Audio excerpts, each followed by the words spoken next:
Ini kita masuk ke bab yang 17, fil qana'ah, bab mengenai qana'ah. Qana'ah dari kata qana'ah. Apa arti qana'ah? Qana'ah itu bisa diartikan ridha terhadap pemberian, ar-ridha bil qism, ridha terhadap pemberian, ya. Wa fi istilahi ahli al-haqiqati hiya as-sukun 'inda 'adam al-ma'. Adapun menurut ahli haqiqah, nah ini istilah beliau, istilah ahli al-haqiqati, kita disebut qana'ah yaitu sukun 'inda 'adam al-ma'lufat, tetap tenang ketika apa yang diinginkan, disenangi tidak ada. Misalnya kita lagi pengennya apa, dapatnya apa gitu, dapatnya bukan itu, dan hati itu tetap tenang. Hati kalau sudah tenang, maka jiwa kita tenang. Jadi jiwa itu hanya bisa tenang kalau senternya oke, sentralnya jiwa itu ada di hati. Nah, si kolbu ini harus memandang bahwa pemberian ini dari Allah. Nah, orang yang memandang pemberian itu dari Allah, dia akan merasa sedikit itu banyak. Tapi kalau seseorang tidak memandang anugerah itu dari Allah, banyak pun terasa sedikit. Karena Allah itu maknanya Sang Maha yang dicintai. Yang Maha dicintai itulah salah satu makna dari lafaz Allah. Kalau kita benar-benar cinta kepada Allah, pasti sedikit pun terasa banyak. Bapak Ibu, ikhwan akhwat fillah, pernah mencintai seseorang dulu sebelum nikah, dikasih hadiah kecil, rasanya besar nggak? Berkesan. Sedikit pun berkesan, apalagi banyak. Ini disebut qana'ah. Adakah yang lebih sayang kepada kita melebihi Allah Subhanahu wa ta'ala? Kan nggak ada. Kenapa kita nggak berbalas, membalas cintanya, ya? Allah udah segitu baiknya. Ini pagi ini masih bangun kan? Ini di saat orang-orang masih sangat takut dengan Omikron. Ya, habis itu tantenya kali ya.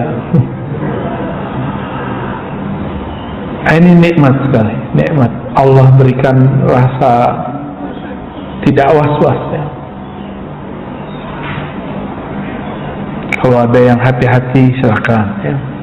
Cuma was-was jangan. Was-was itu nggak boleh. Was-was itu penyakit di kolbu. Yuwaswisu fi sudurin nas. Was-was itu yang bikin penyakit, Pak. Jadi bagi saya bukan COVID itu yang berbahaya, tapi yang berbahaya was-was saat COVID atau sebelum terjadi. Ya. Nah, coba was-was itu disembuhkan. Bagaimana menyembuhkannya? Kolbu hanya sembuh dengan nama Allah. Maka suntikkanlah nama Allah di dalam kalbu, ya.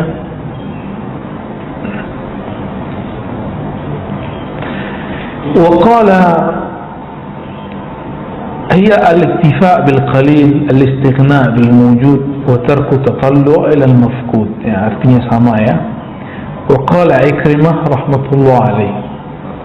Berkata Ikrimah ini mantan teroris, jadi murid Ibnu Abbas radhiyallahu ta'ala anhu. Ikrimah namanya. Beliau periwayat tafsir dalam riwayat Ibnu Abbas. Beliau menerjemahkan ayat surat An-Nahl ayat 97.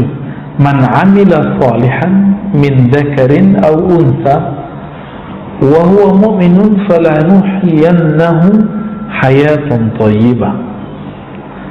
Man 'amila, siapa saja yang beramal baik, amila salihah. Nah, ini kata kunci yang sudah kita sebutkan beberapa waktu lalu.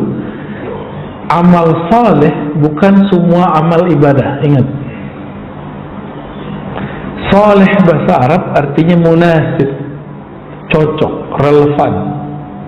Ada amal kelihatannya soleh menurut bahasa Arab, tapi bukan soleh dalam pengertian meeting atau tugas. Tapi hati pengen, bukan hati, diri pengen sholat duha.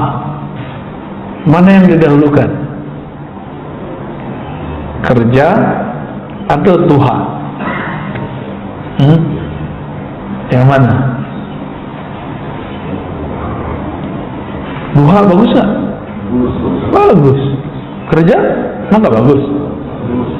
Terus dua-duanya bisa kerja sembari duha sembari kerja. Jadi lagi ruku sujud ingatnya kerjaan. Nah, gimana caranya?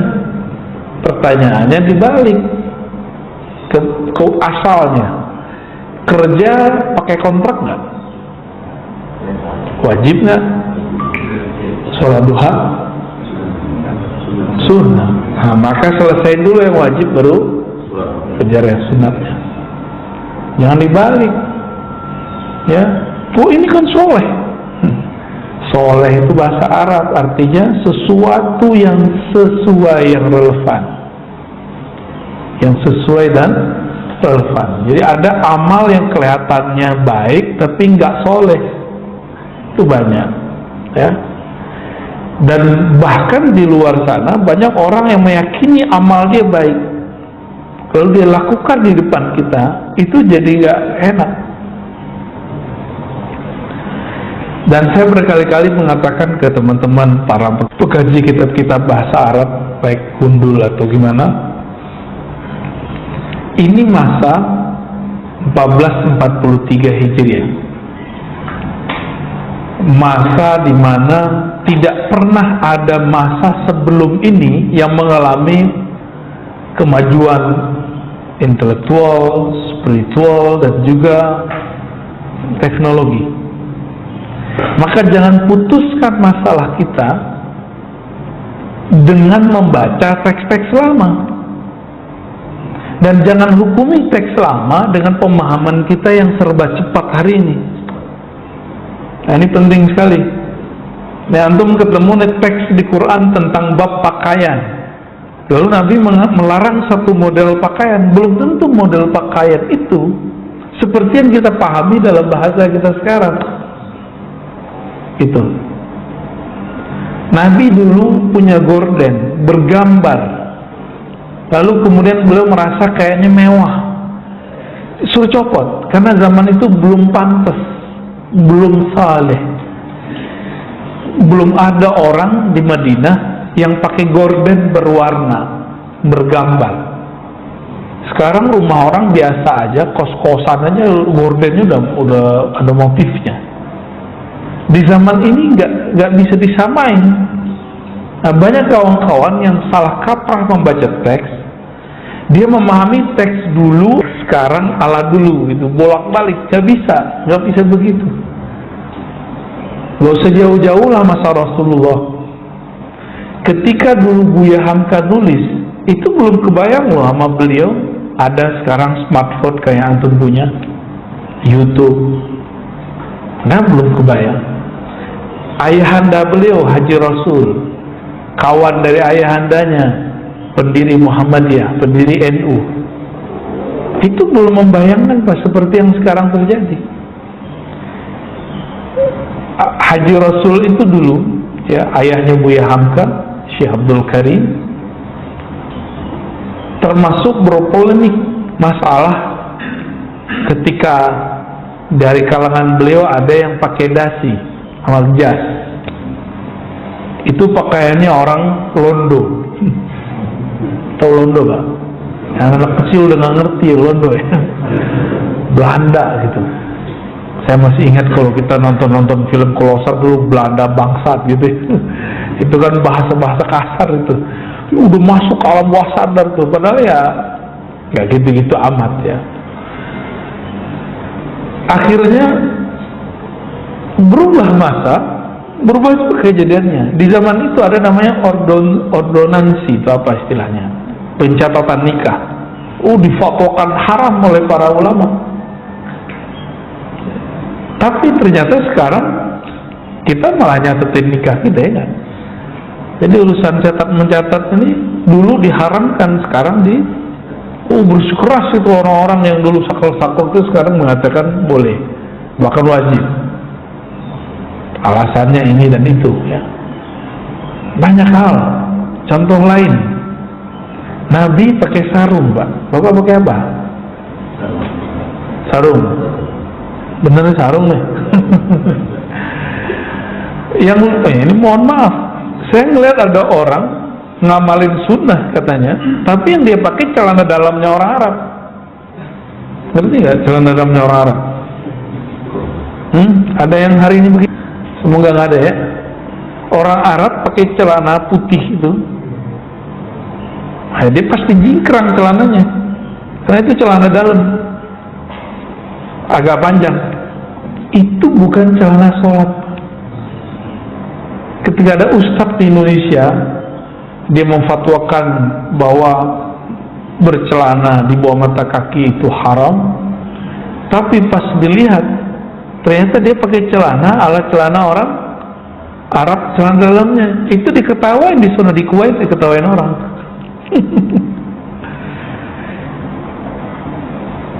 Seandainya pun dia pakai celana seperti Indonesia, nggak ada masalah. Masih satu masa, udah beda tempat, budaya pakaian sudah berubah.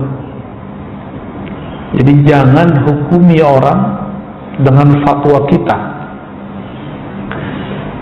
ya. Ini yang disebut soleh. Soleh itu boleh diartikan siapa yang beramal pada tempatnya atau sesuai dengan waktunya, tepat di tempatnya, tepat di waktunya, itu baru disebut soleh. Jadi tidak semua orang yang beramal seperti orang baik itu soleh, ya. Min zakarin aw unsa, baik laki-laki ataupun perempuan. Nah, di sini ada kesetaraan gender yang Islami, yang begini, Qurani. Kesetaraan gender yang Qurani itu adalah amal, bukan jenis kelamin. Jenis kelamin gimana mau nyamainnya? Bisa nyamain kelamin? Ya, kita minta libur aja seminggu, ya, sholat. Pengen apa? Ya, emang enak haid? Tanya aja sama ibu-ibu tuh, enak kah haid? Haid itu datang ke enak, nggak datang cemas. Benar Bu, ya? Ngetes mulu, ini kenapa nih nggak datang bulannya, ya? Nah, jadi kesetaraan gender Qurani itu adalah kesetaraan amal, bukan kesetaraan jenis kelamin. Maka segala hal yang berkaitan dengan hak dan kewajiban jenis kelamin itu nggak bisa disamakan. Yang bisa disamakan adalah amal, ya. Karena hak laki-laki dengan hak perempuan dalam bab urusan jenis kelamin nggak bisa disamain. Pakaiannya udah beda, ya, kebutuhannya udah beda. Nah, ini kalau kita mau meluruskan, ya, saya tidak anti ilmu apa-apa, juga nggak pro ilmu mana-mana. Kita pronya Quran aja, ya, Quran Sunnah, udah itu aja. Hubbus sunnati wa ahliha, ya. Wa huwa mu'min. Ada satu syarat ketika kita beramal yang soleh, yaitu percaya kepada Allah Subhanahu wa ta'ala. Mukmin itu di kolbu, sedangkan amal itu pada badan. Berarti ada gabungan. Ini pembeda antara munafik dengan yang bukan munafik. Apa yang Allah berikan reward bagi orang ini? Falanuhyiyannahu hayatan thayyibah, dengan kehidupan yang thayyibah. Apa arti thayyibah? Baik, baik. Kan bahasa Indonesia emang standar sekali ya. Mohon maaf. Ini pakar bahasa Indonesia harus bisa membedakan ini. Ada halal yang thayyiban, ya kan? Halal yang thayyib. Ini hayatan thayyibah, hidup yang thayyibah. Baldatun thayyibah, negeri yang thayyibah. Nah, gimana? Kalimatun thayyibah, kata-kata yang thayyibah. Itu beda-beda semua artinya.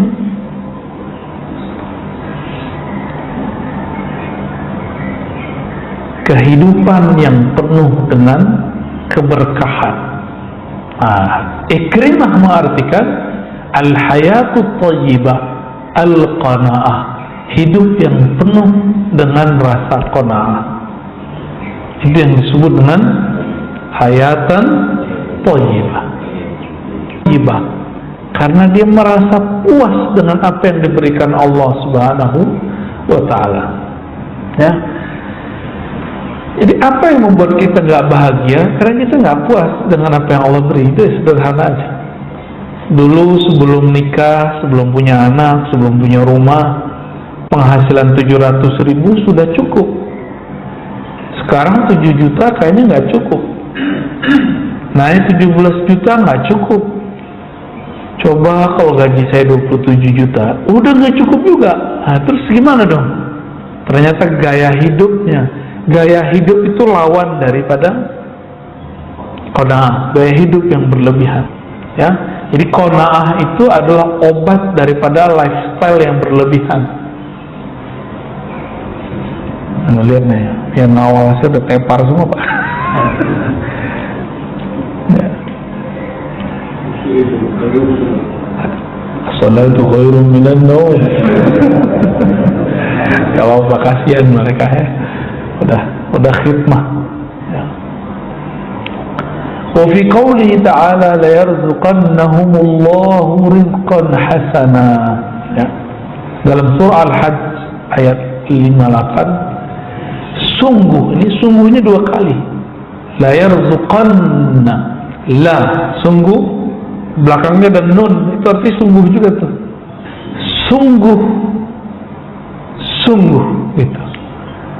Itu terjadi secara harfiah, tapi secara bahasa rohani, nun itu ada satu makna, yaitu nur. Ya, la yarzuqannahum rizqan hasana. Sungguh Allah akan melengkapi rizki mereka dengan cahaya. Itu secara ilmu huruf ya, nur. Cahaya apa? Cahaya rizqan hasana, rizki yang baik. Hasan ini kalau wajah jadi rupa yang bagus, kalau punya rumah kelihatan enak dilihat, punya mobil enak dilihat, punya baju enak dipakai, makan pun nikmat disantap. Itu disebut dengan rizqan hasana.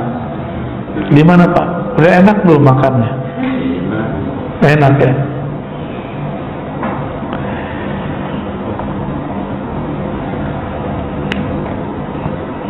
Ketika Ahlul Bait dibersihkan Allah dalam surat Al-Ahzab ayat 33, innama yuridullahu liyudhiba ankumur rijza ahlal bait wa yutahhirakum tathira. Allah hanyalah menginginkan bagi kamu untuk membersihkan kamu kotoran. Kotoran apa pada mereka? Al-bukhul wa tama. Al-bukhul, kebakhilan dan ketamaan. Lawan dari qanaah. Orang bakhil itu dia pelit kepada orang lain. Nah, bakhilnya ada ininya, ada yang sudah kronis, namanya syahih. Dia tidak hanya pelit kepada orang lain, dia juga pelit kepada dirinya sendiri.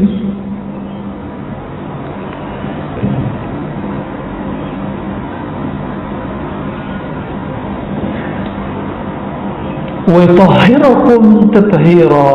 Ya, ayat 3-3-nya di ujungnya, lalu Allah membersihkan kalian, tathira wa ahlul bait, yaitu dengan sakhawa wal qanaah.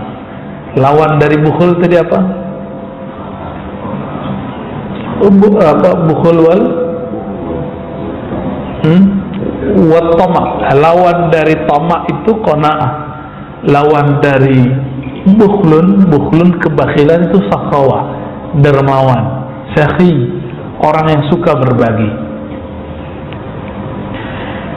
Berbagi itu tidak hanya bab harta ya, tapi juga ilmu termasuk. Sayyidina Sulaiman itu pernah berdoa, qala rabbi ighfirli wa habli mulkan la yanbaghi li ahadin min ba'di. Fa arada bil mulki kamal al hal fil qanaah. Sayyidina Sulaiman itu doa, ya Allah ampuni aku, minta ampun dulu beliau. Ini adab berdoa. Wa habli mulkan, berilah aku anugerah mulkan. Apa arti mulkan? Kekuasaan kerajaan, menguasai jin. Salah satu kekuasaan Nabi Sulaiman adalah menguasai jin. Jadi Nabi Sulaiman itu punya cincinnya membuat takhluk, bukan sebenarnya cincinnya, tapi orang yang megang cincinnya itu.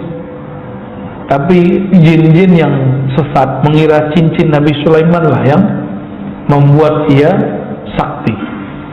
Sebenarnya Nabi Sulaiman itu sendiri. La yanbaghi li ahadin min ba'di, yang mana tidak akan layak bagi seorang pun selainku untuk mendapatkan itu. Nah, ungkapan Nabi Sulaiman itu menunjukkan bahwa beliau ini qanaah. Maka Allah berikan akses yang luar biasa. Ada satu ayat di surat Al-Infitar ya, kita sering dengar nih imam baca, innal abrara lafi na'im.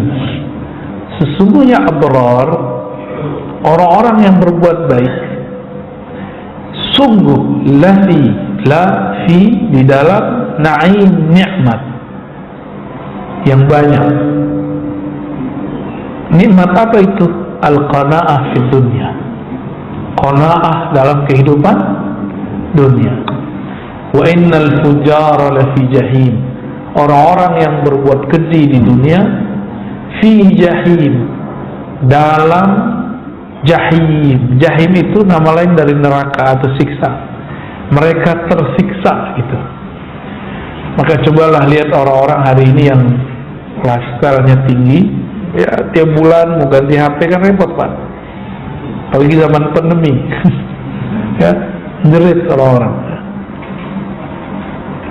Ya, riwayat Imam Tabarani dan Qudai dikatakan al-qana'atu kanzul la yafna. Qanaah itu adalah perbendaharaan yang tidak pernah habis. Jadi orang kalau qanaah itu sama kayak dia punya kekayaan nggak pernah habis. Tapi kalau bapak ini punya duit banyak, itu bisa habis. Ya, ada satu negeri di Jawa kemarin ya, yang habis jual-jualin tanah. Masih ingat? Oh, pada beli mobil. Ini namanya duit kan habis Pak. Sekarang ya kasihan juga sih kita. Demo minta kerja. Ya. Ini pelajaran buat kita, biar kita nggak usah nyinggung mereka, tapi kita dapat pelajaran dari mereka bahwa harta meskipun miliaran banyak nggak akan bertahan ya. Yang membuat bertahan itu al-qanaah. Ini pesan buat diri kita dan apalagi keluarga di rumah, istri itu penting sekali ini mempelajari bab qanaah. Ini bukan alasan kita untuk tidak menafkahi ya. Justru laki-laki itu kebahagiaannya bisa memberi nafkah. Laki-laki yang tidak normal, tidak sempurna, dia nggak memberi nafkah ya. Jadi jangan ada yang seneng tuh, wah enak ya lu sama apa orang kaya gitu. Terus maksudnya apa nanya begitu? Maksudnya apa? Biar kita nggak memberi nafkah. Itu cowok laki-laki nggak jantan itu yang nanya, ya. Laki-laki yang jantan itu, yang gentle itu ya bertanggung jawab, jangan enak-enakan ngomong begitu ya. Itu cowok matre namanya.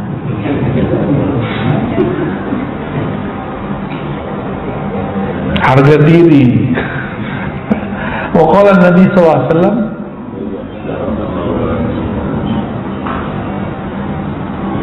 radhiya yarda, irda bima qasama Allah laka takun aghnan nas. Nah, ini ada sebuah riwayat juga. Ini ada di riwayat Imam Tirmizi, semakna dengannya. Ridholah terhadap yang Allah berikan bagimu, engkau akan merasa menjadi orang yang paling berkecukupan di antara manusia. Ya. Bahasa Arabnya aghna, kaya. Jadi kaya dalam bab kerohanian itu bukan banyak kepunyaan. Kaya itu merasa cukup dengan pemberian Allah Ta'ala. Namanya dunia, apa aja nggak ada puasnya, benar nggak? Nggak ada puasnya, Pak. Emang begitulah dunia, ya. Wafiz Zabur, nah, dalam kitab Zabur yang ditulis dalam bahasa Arab, jadi Zabur lama ini, ya, Mazmur kalau orang sekarang nyebutnya. Al-Qani' ghaniyun wa in kana jaya. Orang yang qanaah itu kaya meskipun dia sedang lapar, disebut dia kaya, ya. Kalau dibalik gimana? Orang yang tidak qanaah itu miskin meskipun dia kenyang, ya. Dia miskin meskipun dia punya rumah, punya kendaraan yang bagus, dia ngerasa nggak cukup. Kayaknya rumah ada aja yang kurang. Udah punya kendaraan, kayaknya kurang aja, ya. Maka enaknya hidup itu ya qanaah. Nah, qanaah itu merasa cukup, dan pasti Allah cukupkan, ya. Mau kan dicukupkan ketika kita butuh, kita memerlukan apa, dicukupkan, ya. Mau kan? Ya. Pas bukan pas sebab dikasih itu cukup namanya. Syuruk, ya. Ya. Ditahan aja syuruknya, Pak, ya. Ngaji lebih afdal daripada sholat 2 rakaat, ya. Gak percaya Bapak meninggal. Orang yang tidak paham, gurunya masih mengajarkan 1, 2, 3 bab ilmu. Dia baru dapat hadis kemarin. Hadisnya nggak tahu dia kalau kualitasnya tidak sampai derajat sahih. Bahwa kalau terbit matahari, maka sholat 2 rakaat sama dengan pahala haji umroh. Itu kan pahala. Lebih tinggi pahala atau ilmu? Ilmu. Lolos nih, ya. Kayaknya ada yang mau sholat kayaknya. Gak apa-apa, saya nggak ngelarang juga untuk mau sholat. Cuma aneh mau tanya, pilih emas atau batu? Ya. Ada juga beberapa. Kita keluar kota masih ada 1, 2. Kalau dulu kita di masjid-masjid besar di Bintaro, masih begitu. Coba kalau semuanya berpikir begitu, kita ngomong sendiri, Pak. Ya. Dia nggak paham bahwa ada 1 bab di dalam hadis. Ibnu Majah meriwayatkan bahwa engkau belajar 1 baban minal ilmi itu afdal min 1000 rakaatin, lebih afdal daripada 1000 rakaat. Kenapa? Kalau ente sholat sendiri belum tentu khusyuk. Itu sifat Allah. Orang yang belajar 1 ilmu, dia sedang bersama Allah Subhanahu wa ta'ala, bersama yang ente sembah lagi sholat itu, ya. Kita 2 jam mengaji ilmu, 1 jam, itu udah berapa lama kita bersama Allah itu. Di alam sana hitungannya banyak, gitu. Dengerin 5 menit aja satu hadis, dahsyat. Lebih afdal daripada 50 jam kita sholat.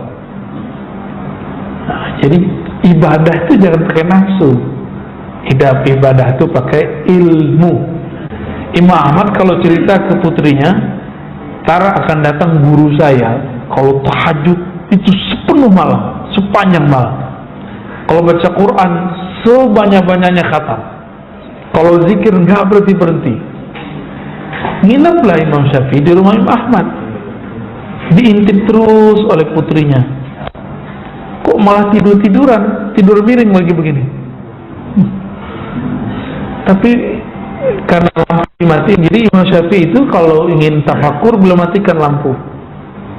Kalau koneksinya sudah oke, boleh hidupkan, nanti nulis. Begitu terus. Besok pagi laporlah putrinya kepada ayahandanya, wahai ayahanda, katamu gurumu itu ahli sholat malam, sepanjang malam sholat. Aku intip malam tadi dia tidak pernah sholat kecuali cuma sholat witir.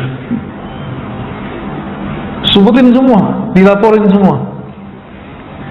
Lalu dipanggillah anaknya, sini lah. Nanti kalau kita sarapan, kita tanya guru kita, Imam Syafi'i, ngapain dia malam tadi? Nyampelah jam sarapan. Orang Arab tuh jam sarapannya 9 tuh jam 10. Ketika makan sarapan, sebelumnya Imam Ahmad ngomong, guruku itu kalau makan dikit. Tapi ketika sarapan di rumah Imam Ahmad, nambah sampai 2-3 kali. Kira-kira begitu kalau diterjemahin orang Indonesia, ya. Bongong itu anaknya, matanya itu tebah nggak jelas. Yang benar ini, ya. Ini ulama apa sih makan kok banyak? Muhammad bin Idris, ya. Putriku malam tadi selalu memata-matainya. Dan juga waktu sarapan ini dia heran melihat engkau makan. Apa gerangan yang ada padamu? Mohon terangkan kepada putriku. Karena orang awam itu punya teori tentang guru itu ala dia, nggak cocok ditinggalin. Itu murid kurang ajar benar. Ya. Guru kok ala dia, bukan ala guru. Kalau Imam Syafi'i mengatakan malam tadi aku murojaah 1 ayat, 1 surat, sampailah di 1 ayat, aku berhenti dan mengulangnya 70 kali. Setiap mengulangnya ada 1 masalah baru yang kutemukan jawabannya. Imam Syafi'i 1 ayat diulang 70 kali, dalam semalam dapat 70 masalah baru ilmu. Orang sholat 70 rakaat belum tentu dapat ilmu seperti Imam Syafi'i. Gimana? Anda mau protes? Ketika sarapan ditanya, kok makannya banyak? Katanya zuhud, katanya qanaah. Kata beliau apa? Yang paling aku tahu di Baghdad, rumah Imam Ahmad itu makanannya paling halal dan paling thayyib. Putrinya masak dengan bismillah. Kepala rumah tangganya mencari dengan halal. Maka aku tidak mau menyisakan diriku untuk mengambil berkah dari rumah penuh berkah. Wah, kayaknya di modus makan banyak nih. Jadi Imam Ahmad dulu antum. Jadi kita kalau di rumah orang soleh, banyak-banyak makan, Pak. Ya. Soleh beneran loh ya, bukan solehan. Kalau dihidangkan, ya. Apalagi kita tahu yang masak nih dengan nama Allah, makan yang serius. Karena memakan makanan keberkahan itu sama dengan Bapak puasa sabar. Kita puasa dan sabar, makan itu syukur itu sama. Pilih mana? Kayaknya pilih makan ya. Sama kita berarti.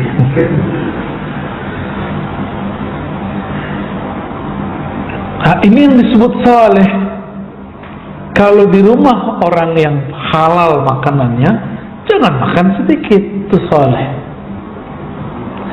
Ketika ada ilmu ibadahnya, akal memahami, ibadahnya kolbu merenungi. Nah, Imam Syafi'i ibadahnya malam tadi apa? Merenungi, dan itu lebih dahsyat, sama dengan 1000 rakaat. Jadi ketika dia dapat satu makna itu 1000, kalian aja 70. Berapa itu jadinya? 70. Jadi sama beliau dengan sholat 70.000 rakaat.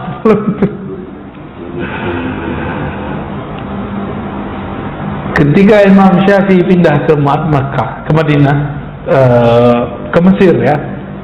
Ini bukan hijrah yang pertengahan, ini hijrah yang terakhir, berarti ke Mesir.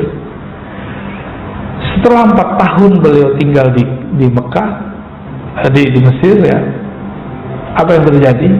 Beliau sudah mau sekarat, tiba-tiba putrinya nangis, mau ditinggal ayahandanya, takut ditinggal ayahnya.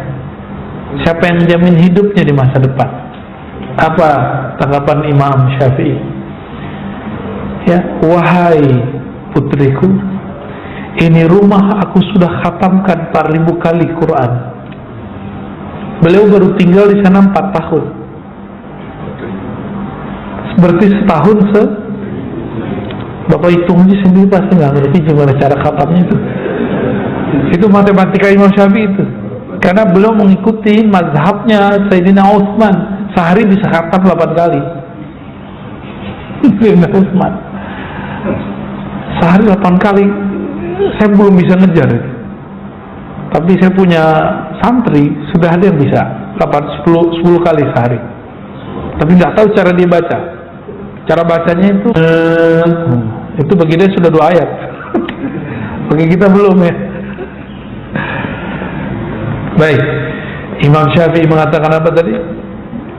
Apa yang engkau khawatirkan? Ini rumah sudah diberkahi, khataman 4000 kali khatam. Ini kata-kata Imam Syafi'i. Itulah sekarang yang jadi kota Kairo itu ya, tempat beliau dulu baca Quran. Barangkali ya itulah yang jadi Al-Azhar sekarang itu, tempatnya beliau dulu tinggal.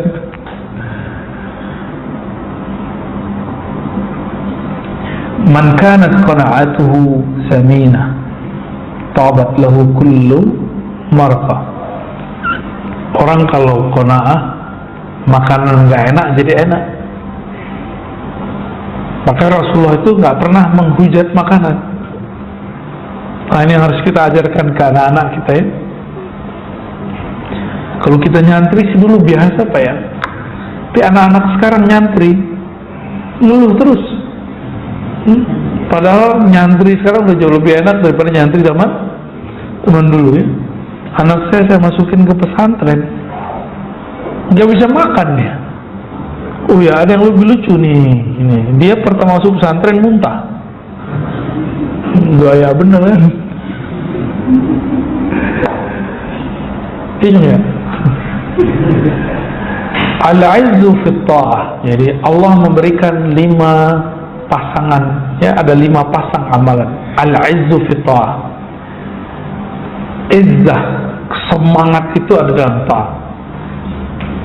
Semangat kemudian. Wazillu fil ma'siyah. Kehinaan itu ada dalam maksiat. Wal haibatu fi qiyamil lail. Orang yang karismatik itu adalah orang-orang yang membangunkan, yang qiyamul lail, baik dengan ilmu atau dengan amal. Maka orang-orang yang qiyamul lail kuat, meskipun wajahnya lelah, matanya pucat ya, tapi dia punya haibah, punya karismatik ya. Maka kalau ada di antara bapak ibu ini anaknya pengen dijadiin ulama, ajarkan anak kita qiyamul lail. Baik qiyamul lail dalam berilmu atau qiyamul lail dalam beramal, ya. Biar kalau dia ngajar itu didengar, berarti Allah ridho. Kalau dia berkalam, kalamnya itu berefek di kolbu manusia, itu berarti dia ahlu qiyamul lail. Kenapa dia kemudian dahsyat? Karena dia bisa beramal di saat orang-orang nggak lihat dia. Dia bisa bangun di saat orang-orang nggak sanggup bangun. Berarti kolbunya kuat. Jika dia berkata-kata, dia tinggal manahin kolbu orang gitu aja. Tapi kalau masih pakai panah, kurang kuat. Dia harus menjadi seperti lampu pijar. Tanpa perlu memanah orang, siapapun yang dekat pasti dapat cahayanya. Syukur-syukur jika kolbunya seperti rembulan, ya. Bahkan jika kolbunya seperti matahari, ya. Wal hikmatu fil batnil khali. Kebijaksanaan itu muncul apabila orang sering mengosongkan perutnya. Artinya puasa. Kalau Imam Syafi'i tadi apa dong? Itu lain lagi. Makanya antum lagi puasa sunat, diundang orang soleh wali Allah makan, batalin puasa sunatnya. Karena makan dengan beliau lebih afdal dari antum berpuasa. Karena yang masuk keberkahan, ya. Kayaknya bakal batal nih puasa Daud, ya. Wal ghina fil qana'. Dan kekayaan itu hanya ada pada orang-orang yang qanaah, tidak ada pada orang yang banyak duit, ya. Bapak survei aja orang banyak duit, kan sudah punya teman banyak nih, ya. Nggak akan merasa kaya dia. Man qana'a istaraha min asy-syughul wastatala 'ala al-kull. Orang yang qanaah, dia akad mau bahagia, qanaah, ya. Man nazarat ainahu ila ma fi aidin nas tala huznu. Siapa yang masih senang melirik kepunyaan orang, rumah orang, mobil orang, apanya orang lah, huzun, apa arti huzun? Kesedihannya, bawaannya sedih aja, kok saya begini, kok saya begitu, ya. Saya masih ingat dulu waktu masih mahasiswa, kalau ngeliat ada petakan kosong, coba kalau aku tinggal di situ nggak bayar gitu, Pak.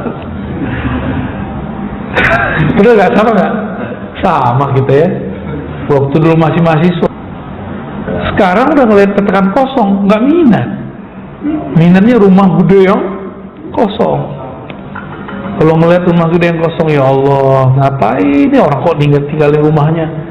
Kasih buat saya aja, ya. Gitu. Sekarang begitu.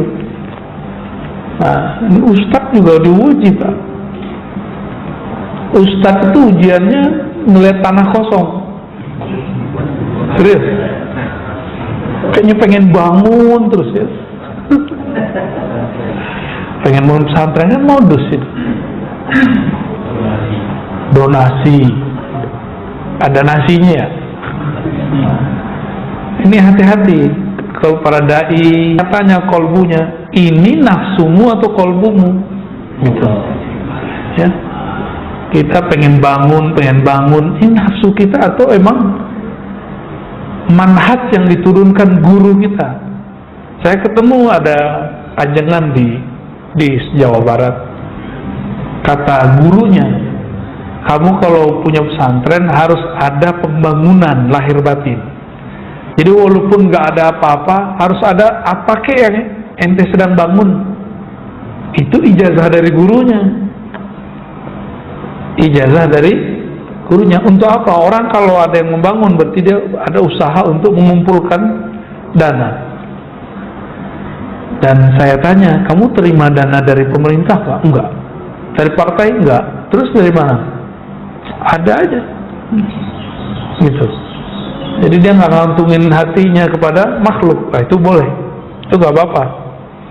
Ini tanah yang di sini belum selesai dibangun, udah pengen bebasin tanah yang sampingnya lagi, Ustaz. Ya, nafsu saya maksudnya. Itu nafsu saya, Pak.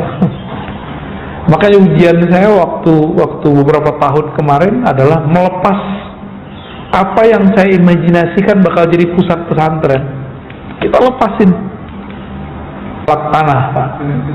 Setelah kita talak tanah, barulah kemudian rasa berat di pikiran itu berkurang. Saya jadi bisa fokus ngajar, bisa bebas keluar kemana-mana. Ya, habis itu tanah yang nyari kita.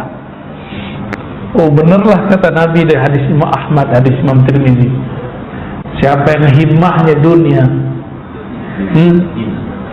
maka Allah jadikan pikirannya bercabang dan dia hanya dapat apa yang menjadi hak dia. Tapi sebaliknya, jika himmahnya akhirat, dunia datang, dia seperti magnet. Dunia itu datang ngejar dia, bukan dia ngejar dunia. Pilih mana, Pak? Ini teorinya doang yang mudah nih. Cobain aja sendiri, kuat. Madam al-iqab fi matarihi fala tasammu ilaihi himmat as-siyar. Ini nggak perlu ya. Nah, maka jamaah yang dimuliakan Allah,